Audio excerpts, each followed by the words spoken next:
결혼 안 한 거 후회 안 해? 친구들이 가끔 묻습니다. 아직도? 하는 표정으로 40대, 50대가 되어서도 혼자 사는 사람들이 있습니다. 선택한 사람도 있고 어쩌다 보니 그렇게 된 사람도 있습니다. 젊었을 때는 자유가 좋았습니다. 누구 눈치 보지 않고 내 마음대로 살 수 있었으니까요. 그런데 어느 순간부터 그 자유가 조금씩 무거워지기 시작합니다. 혼자 아플 때, 혼자 밤을 보낼 때, 혼자 늙어간다는 걸 느낄 때, 이대로 괜찮은 걸까? 하는 불안이 찾아옵니다. 오늘은 40대 이후 비혼으로 사는 중년들의 이야기를 들여다보겠습니다. 자유와 외로움 사이에서 그들은 무엇을 느끼고 있을까요? 김지영 씨 이야기. 47세. 지영 씨는 외국계 회사에서 일하는 마케팅 팀장입니다. 20대 때부터 일에 집중했고 30대에는 승진에만 신경 썼습니다. 연애를 안 한 건 아니지만 결혼까지 가지 못했습니다. 서로 바빴고 타이밍이 안 맞았습니다. 40대가 되었을 때 지영 씨는 자신의 삶에 꽤 만족했습니다. 넓은 원룸에서 살고 주말엔 요가도 하고 해외여행도 자주 다녔습니다. 결혼이 답은 아니잖아. 친구들이 육아로 힘들어할 때 지영 씨는 와인바에서 책을 읽었습니다. 그런데 작년 겨울 독감에 걸렸습니다. 처음에는 가벼운 감기려니 했는데 3일째 되던 날 밤 고열이 39도까지 올랐습니다. 온몸이 아팠습니다. 새벽 2시 지영 씨는 침대에 누워 천장을 바라봤습니다. 물 한 잔 떠다 줄 사람이 없었습니다. 약국도 문 닫았고 119를 부를 정도는 아니었습니다. 휴대폰을 들었다가 내려놓았습니다. 새벽에 누구한테 전화를 할까요? 그때 이상한 생각이 들었습니다. 이렇게 아프다 죽으면 누가 알까? 눈물이 났습니다. 아파서 우는 건지 두려워서 우는 건지 알 수 없었습니다. 다음 날 아침 동생에게 전화를 걸었습니다. 언니 무슨 일이야? 목소리가 왜 그래? 아니야, 그냥 감기 걸렸어. 혼자 있어? 내가 갈까? 아니, 괜찮아.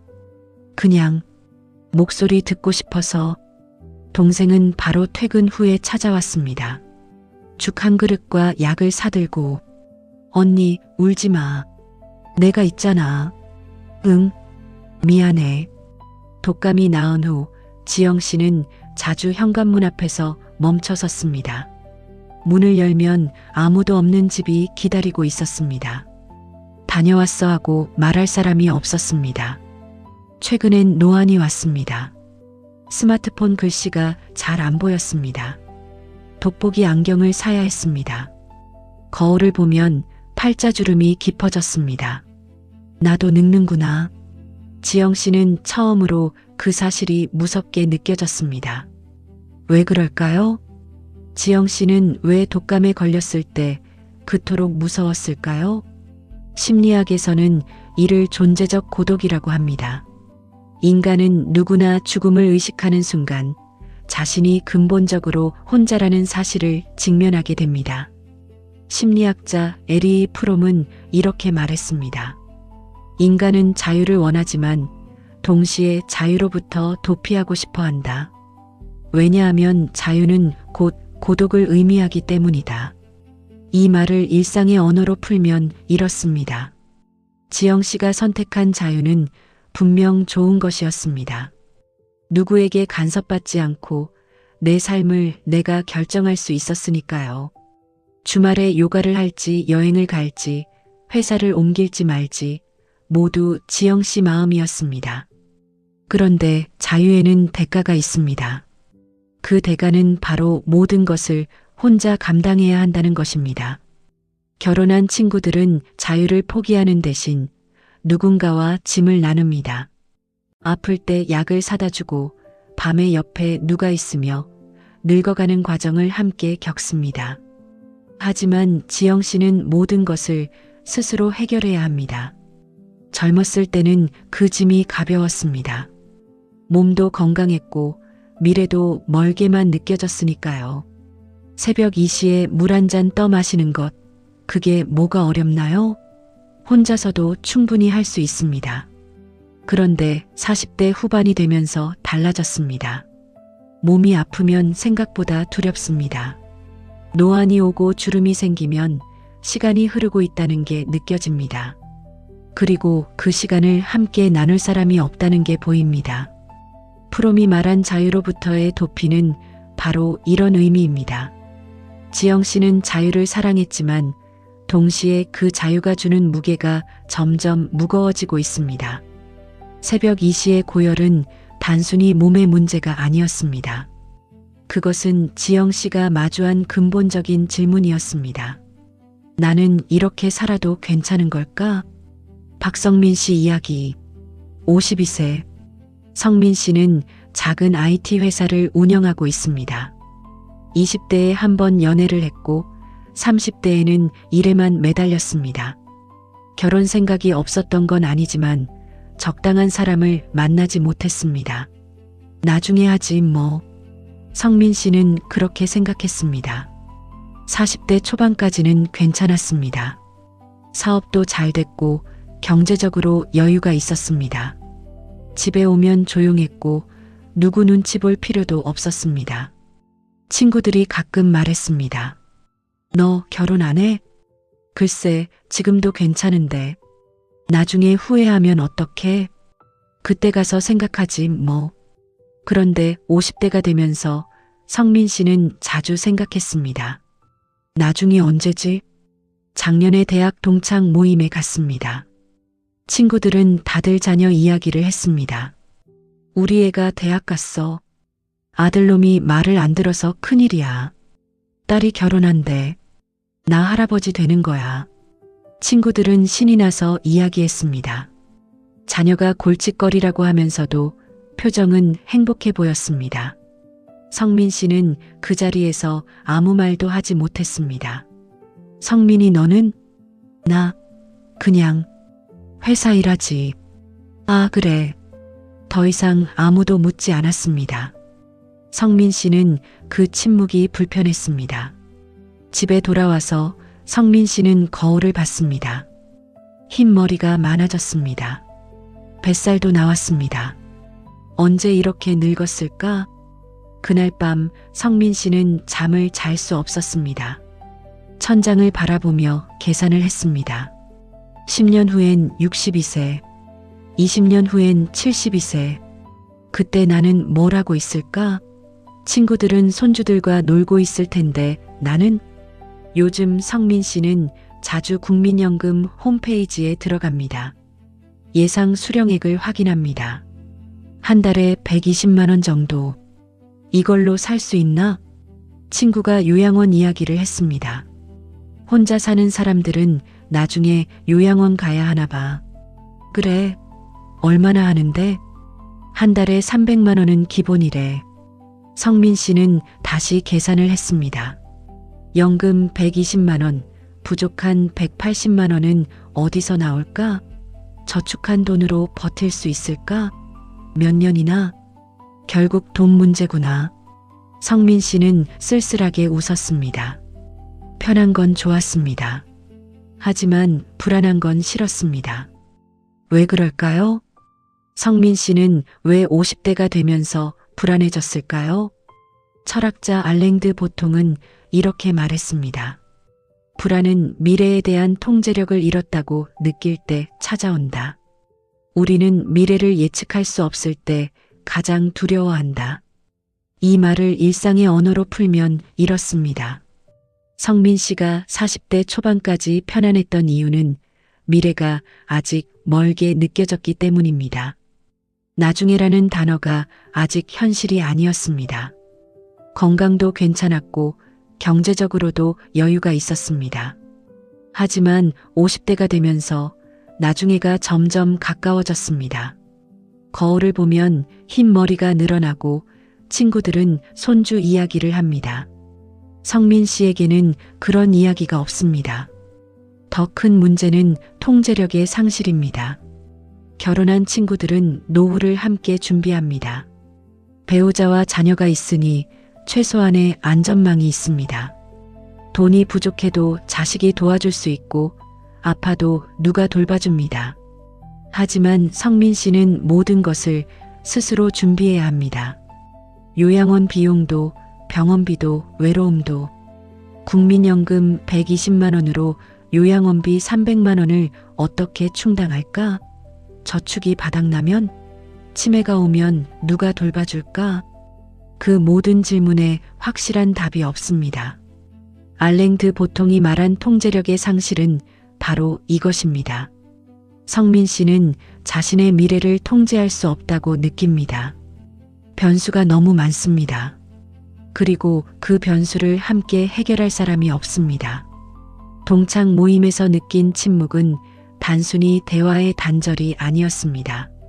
그것은 성민 씨가 다른 길을 걷고 있다는 확인이었습니다. 친구들은 자녀라는 안전망이 있습니다. 성민 씨에게는 그것이 없습니다. 과연 나는 괜찮을까? 지영 씨와 성민 씨의 이야기는 다르지만 공통점이 있습니다. 둘 다 자유를 선택했습니다. 하지만 시간이 지나면서 그 자유의 무게가 달라졌습니다. 사회학자 지그문트 바우만은 현대 사회를 액체 근대성이라고 불렀습니다. 모든 것이 유동적이고 고정된 것이 없다. 인간관계도, 직업도, 삶의 방식도. 우리는 자유롭지만 동시에 불안정하다. 이 말을 일상의 언어로 풀면 이렇습니다. 과거에는 삶의 방식이 정해져 있었습니다. 결혼하고 자녀를 낳고 가족을 부양하는 것. 그게 정상이었습니다. 그 틀 안에서 사는 것이 안전했습니다. 하지만 지금은 다릅니다. 결혼하지 않아도 되고 자녀를 갖지 않아도 됩니다. 선택의 자유가 늘어났습니다.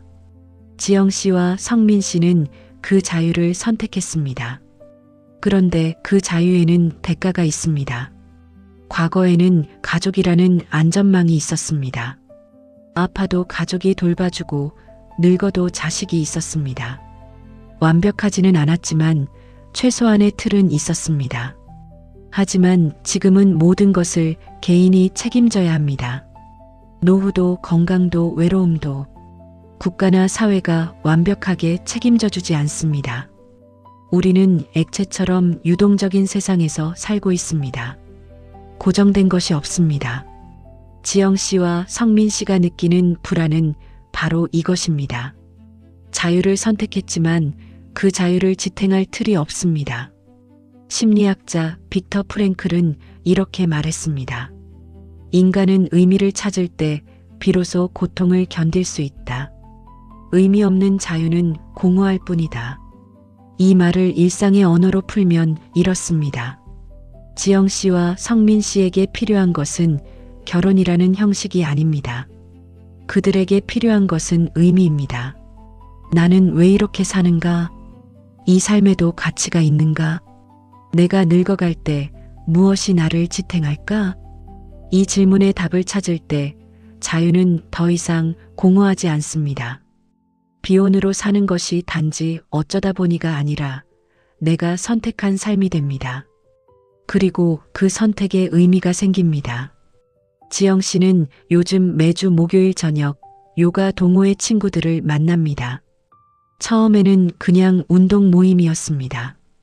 그런데 시간이 지나면서 그들은 서로의 일상을 나누기 시작했습니다. 직장 이야기, 가족 이야기, 사소한 고민들. 나도 이야기할 사람이 있구나. 지영 씨는 그렇게 느꼈습니다. 성민 씨는 최근 IT 회사에서 대학생 멘토링을 시작했습니다. 후배들에게 창업 이야기를 해주고 코딩도 가르쳐 줍니다. 감사합니다, 대표님. 정말 많이 배웠어요. 후배들이 그렇게 말할 때 성민 씨는 이상하게 뿌듯했습니다. 나도 누군가에게 필요한 사람이구나. 비혼으로 사는 중년에게 필요한 것은 무엇일까요? 첫 번째는 관계의 재정의입니다. 결혼하지 않았다고 관계가 없는 건 아닙니다. 가족이 없어도 친구가 있고 동료가 있으며 이웃이 있습니다. 그 관계를 소중히 여기는 것, 정기적으로 만나고 서로의 안부를 묻는 것, 그것만으로도 외로움은 줄어듭니다. 두 번째는 현실적인 준비입니다. 막연한 불안보다 구체적인 계획이 마음을 편하게 합니다. 연금이 얼마인지, 저축이 얼마나 필요한지, 보험은 어떤 게 있는지 하나씩 점검하고 준비하는 것, 그것이 불안을 줄입니다. 세 번째는 의미 찾기입니다. 프랭클이 말했듯 우리에게 필요한 것은 의미입니다. 일에서 찾을 수도 있고 취미에서 찾을 수도 있으며 누군가를 돕는 일에서 찾을 수도 있습니다. 중요한 것은 내 삶이 단지 비혼이라는 사실로만 정의되지 않는다는 것입니다. 네 번째는 공동체 참여입니다. 비혼으로 살아도 함께 할 수 있습니다. 동호회에 가입하거나 자원봉사를 하거나 종교 공동체에 참여하는 것. 중요한 것은 연결입니다. 비혼으로 사는 것과 고립되는 것은 다릅니다. 마지막은 자기 연민에서 벗어나기입니다. 나는 외로워라는 생각에 빠지면 더 외로워집니다. 대신 이렇게 생각해 보세요. 나는 자유롭다. 나는 내 선택에 책임지고 있다. 같은 상황이지만 의미가 달라집니다. 지영 씨와 성민 씨는 여전히 비혼으로 살고 있습니다. 하지만 이제 그들은 조금 다릅니다. 지영 씨는 목요일 저녁이 기다려집니다. 요가 모임에서 만난 친구들과 저녁을 먹으며 이야기를 나눕니다. 비혼이지만 고립되지는 않습니다.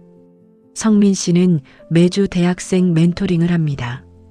그리고 저축 계획을 세웠습니다. 돈만으로는 부족하지만 의미가 있으면 불안이 줄어듭니다. 비혼으로 산다는 것, 그것은 외로움일 수도 있고 자유일 수도 있습니다. 중요한 것은 우리가 그 삶에 어떤 의미를 부여하느냐입니다. 당신은 비혼이지만 고립된 게 아닙니다. 당신은 선택했고 그 선택에 책임지고 있습니다. 그것만으로도 충분히 용기 있는 삶입니다. 중년의 삶에는 자유와 외로움이 공존합니다. 그 사이에서 균형을 찾는 것, 그리고 그 균형 속에서 의미를 발견하는 것, 그것이 우리의 과제입니다.